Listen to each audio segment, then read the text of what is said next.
اب کیا ہوا، جب یہ بات ہو گئی تو حضرت شعیب علیہ السلام نے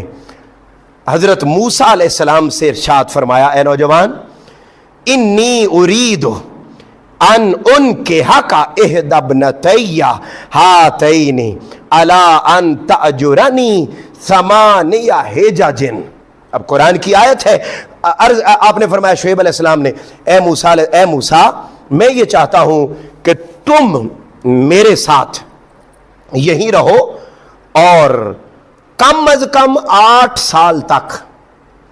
اور اگر فرمایا 2 سال اور 10 سال پورے کر لو تو یہ بہت اعلیٰ بات ہے،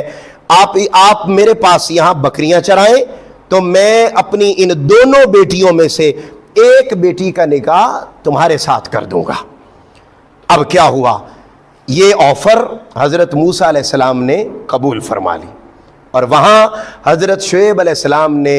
اپنی لخت جگر کا نکاح حضرت موسیٰ علیہ السلام کے ساتھ کر دیا۔ اب جب کر دیا، آپ 8 یا 10 سال تک وہاں بکریاں چراتے رہے، اس اجرت کے بدلے میں کہ آپ کا پہلے نکاح نہیں تھا، نکاح ہو گیا، یعنی آپ اندازہ کیجئے کہ نکاح کیا اور اس کے بدلے میں حضرت شعیب علیہ السلام کی بکریاں چرائیں۔ اچھا، اب یہ معاوضہ ہو گیا طے، اور یوں آپ ایک لمبا عرصہ تک وہاں رہے، اور وہاں رہ کر آپ مزدوری کرتے رہے اور وقت گزارتے رہے۔ جب گزارتے رہے تو وہاں پر گزارتے ہوئے حضرت موسیٰ علیہ السلام کو حضرت شعیب علیہ السلام نے ایک جملہ ارشاد فرمایا، اور فرمایا، اے میرے بیٹے، اگر اے نوجوان تو یہ آفر قبول کر لیتا ہے تو یاد رکھ، میں تمہیں ملازمت پر تو رکھ رہا ہوں ساتھ، اور اجرت بھی دے رہا ہوں کہ اپنی بیٹی کا نکاح آپ سے کر دیا ہے، تو سنو، وما اريد ان اشق علیک ستجدنی ان شاء اللہ من الصالحین۔ اب قرآن یہ جملے بول رہا ہے، اور کیا حضرت شعیب علیہ السلام نے فرمایا، یاد رکھنا تم میرے پاس اس اجرت پر کہ میری بیٹی سے نکاح کر لو گے، 8 سال یا 10 سال یہاں بکریاں چراؤ گے، تو یاد رکھو اس پورے ٹنور میں، پورے عرصے میں میں تمہیں کسی مشقت میں مبتلا نہیں کروں گا، انشاءاللہ مجھے تم اپنے ساتھ اچھا سلوک کرنے والا ہی پاؤ گے۔ اچھا، اب یہ بات میں نے یہ بولی کہ انبیاء کی سنت ہے مزدوری کرنا۔ حضرت موسیٰ علیہ السلام نے 8 سال یا 10 سال بکریاں چرائیں، ایک جائز نیک اجرت کے ایک بدلے میں، معاوضے کے بدلے میں۔ اچھا، ایک بات تو اس پوری واقعہ سے یہ سمجھ میں آ گئی کہ ہمیں محنت کرنے سے گریز، بولیے نا، نہیں کرنا چاہیے، محنت کر کے اپنے وسائل کو بڑھانا چاہیے، کیونکہ محنت کرنا، مزدوری کرنا یہ انبیاء کی سنت ہے۔ پہلی بات یہ پتا چلی، اور اگلی یہ بات پتا چلی کہ وہ بندہ جو مزدور رکھتا ہے اس بندے کی یہ کوالٹی ہونی چاہیے، جو کوالٹی حضرت شعیب علیہ السلام میں تھی، اور حضرت شعیب علیہ السلام میں یہ کوالٹی تھی کہ اے موسیٰ، میں تمہیں مزدوری پر رکھ رہا ہوں مگر میں تمہیں مشقت میں مبتلا، بولیے، نہیں کروں گا، اذیت میں مبتلا نہیں کروں گا، میں تم سے زیادہ کام نہیں لوں گا، تمہیں بوجھ میں، تکلیف میں، اذیت میں مبتلا نہیں کروں گا۔ تو اس آیت کے ترجمے سے ایک بات یہ پتا چلی کہ ہمیں محنت سے گریز نہیں کرنا چاہیے، مزدوری ہر صورت کر کے حلال روزی کمانی چاہیے، اور جو بندہ بھی مزدور رکھے